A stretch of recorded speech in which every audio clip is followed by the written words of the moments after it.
This video should be used in combination with the installation instructions provided with your HYDRO-BLOK products. If you have any questions, contact your HYDRO-BLOK representative before you start installation. Begin your installation by marking the center of the drain pipe on the subfloor. Transfer or mark the rectangular cutouts on each of the supplied templates onto the subfloor.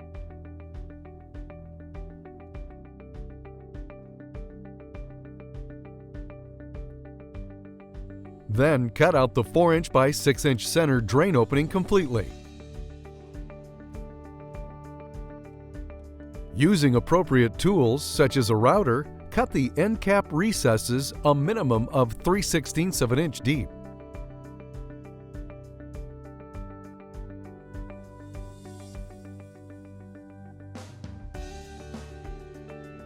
Ensure all required drain components are present.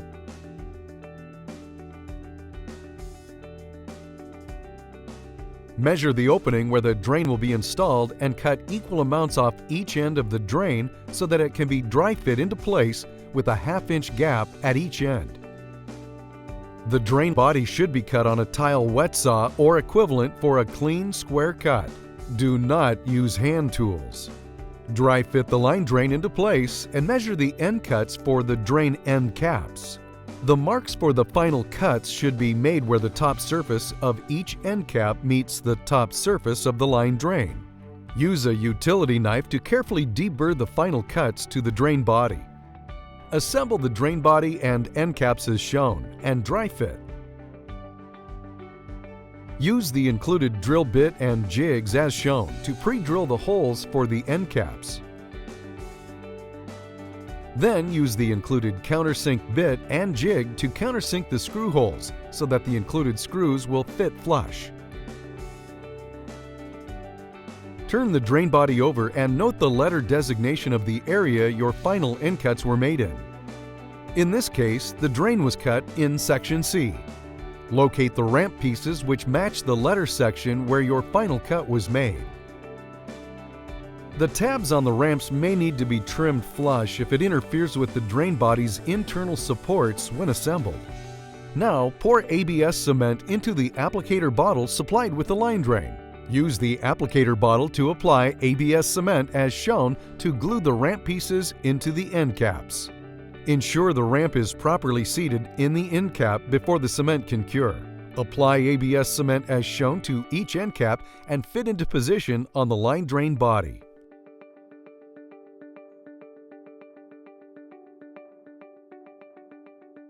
Use the supplied screws to attach the end cap to the drain body. Be sure to remove any excess ABS cement on both inside and outside seams. Apply ABS cement as shown to glue the deck in place on the drain end cap.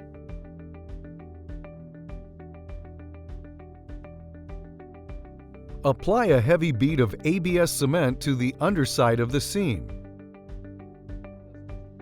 Now measure and cut the supplied aluminum rails to fit in the notches on the underside of the drain body. Note the difference in height between the two rails. Ensure the smaller rail will be positioned on the slot side of the drain body.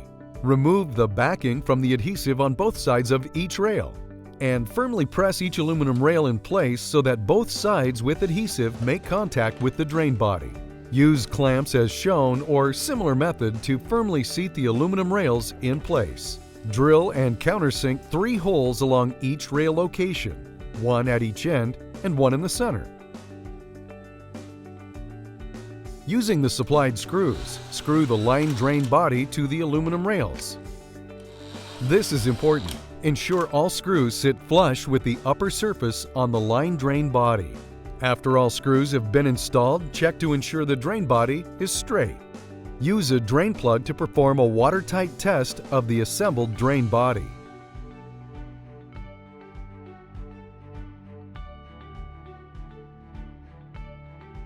Then dry fit the line drain and mark the back edge in preparation for gluing.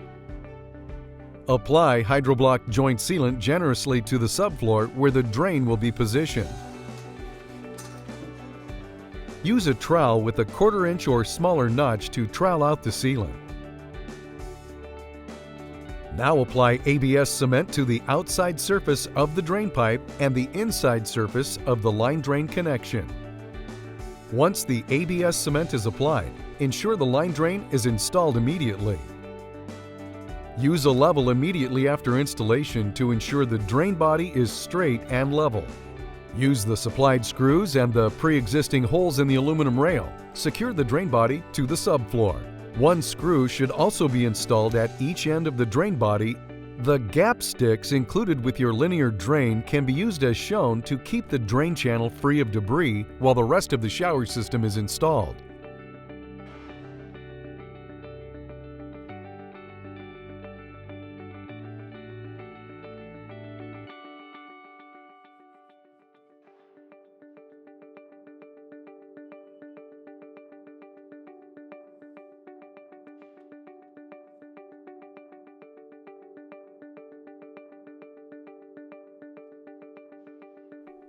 Cut your shower pan to size on a sturdy work surface, being careful to double-check all measurements before cutting.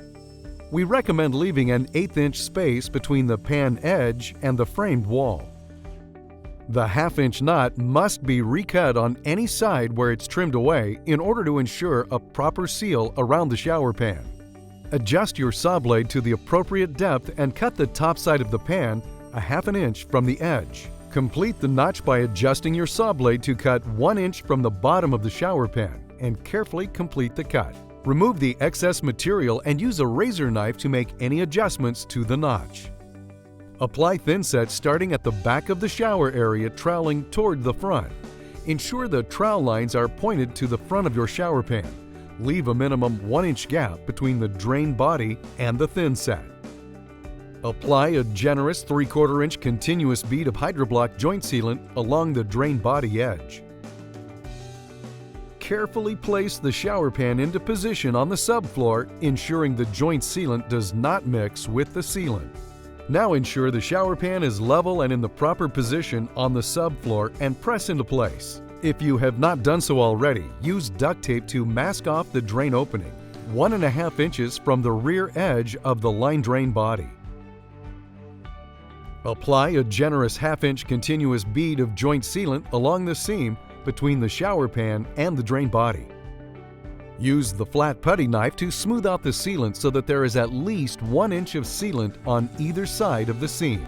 Cut a length of the 2-inch mesh tape supplied with your shower pan to the length of the seam.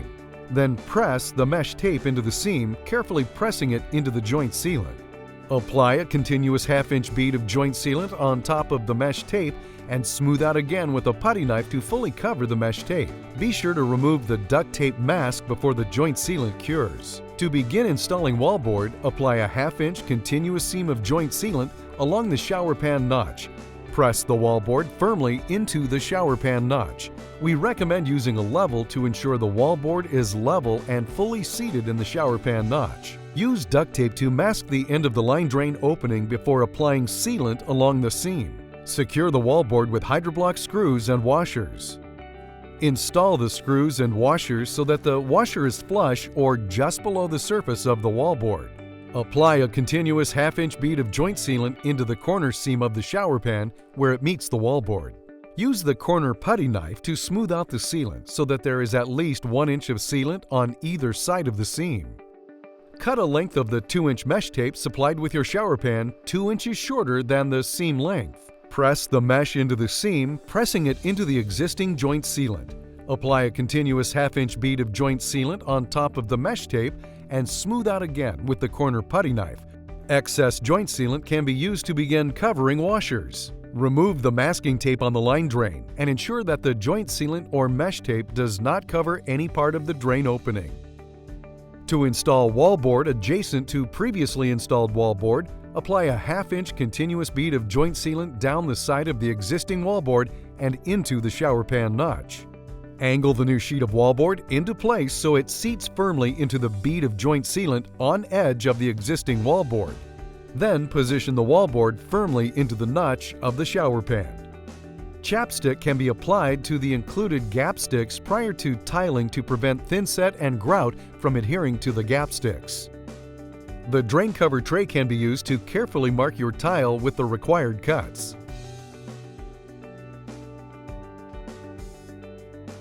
Carefully cut the drain opening, keeping in mind the portion of tile removed will be used as the drain cover. We recommend slightly chamfering the inside edges of the tile opening. Test fit the drain tray into the tile opening, ensuring proper fit. The back of the tile, which will be used in the drain cover, must be notched to accommodate the raised corners of the tray. Slightly chamfer the edge of the drain opening along the wet side. Use a generous bead of HYDRO-BLOK joint sealant to install the tile insert into the drain cover.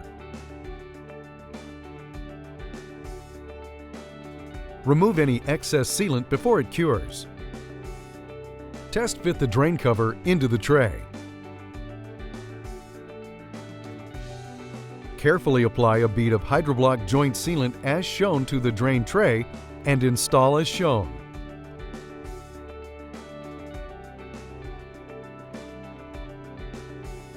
Now press the drain tray and cover in place and allow the sealant to cure. The gap stick should be used during tiling and grouting to keep the drain channel clear of debris.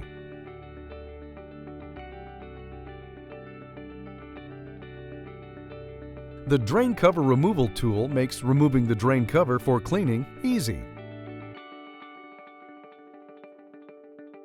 Available cleaning tools can be used to easily clean the entire length of the drain body.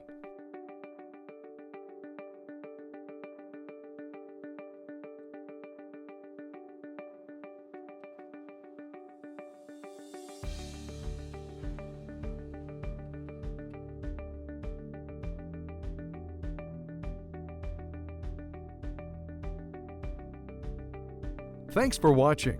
Visit us on the web at hydroblok.com for all the latest HYDRO-BLOK news and information.